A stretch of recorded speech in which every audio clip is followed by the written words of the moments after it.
Hi friends, আমি এখন একটি পুঁথি আবৃত্তি করছি। আমার পুঁথির নাম ফেসবুক, লেখক প্রিন্স মাহি।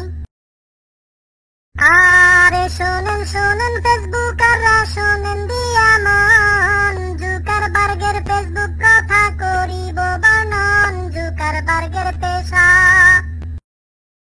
আরে জুকারবার্গ হ্যাকার ছিল, হ্যাকিং তাহার পেশা, বানাইছে এক ফেসবুক নামক গাঞ্জার চেয়েও নেশা, ফেসবুক এমন নেশা। আরে ফেসবুক এমন নেশা রে ভাই, ধরলে ছাড়ে না, মরণ ব্যাধি এইডস এর মতো চিকিৎসা চলে না, সবাই ফেসবুকে বিভোর। আরে সবাই ফেসবুকে বিভোর হইয়া ছাড়ে খানা দানা, পোলা মাইয়া ফেসবুক ছাড়া কিছুই যে বুঝে না, কেউ বা রাজনীতি করে, আরে কেউ বা আবার রাজনীতিবিদ, কেউ বা শিল্পী কবি, হরেক রকম ঢং ভঙ্গিমায় আপলোড মারে ছবি, ফেসবুক এমন জিনিস।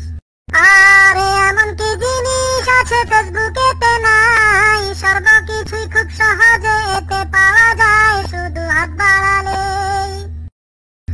আরে হাত বাড়ালে বন্ধু মিলে হাজার হাজার ভাই, কোনটা আসল কোনটা নকল চেনার উপায় নাই, পোলা সাজে মাইয়া। আরে পোলা সাজে মাইয়া মানুষ আর মাইয়া সাজে পোলা, পোলা মাইয়ার রং তামাশায় আমি আত্মভোলা, যারা এমন করে। আরে যারা এমন করে খুব সহজে লিঙ্গ পরিবর্তন, তারা যেন হিজলা থাকে আমার আবেদন জুকারবার্গের কাছে। আরে জুকারবার্গের কাছে আরো আছে কিছু দাবি, অনলাইন বাটন না দিলে তোর পাশায় দিব লাঠি, সমস্যা রে বলি। আরে সবাই সমস্যা রে বলি, ফেসবুক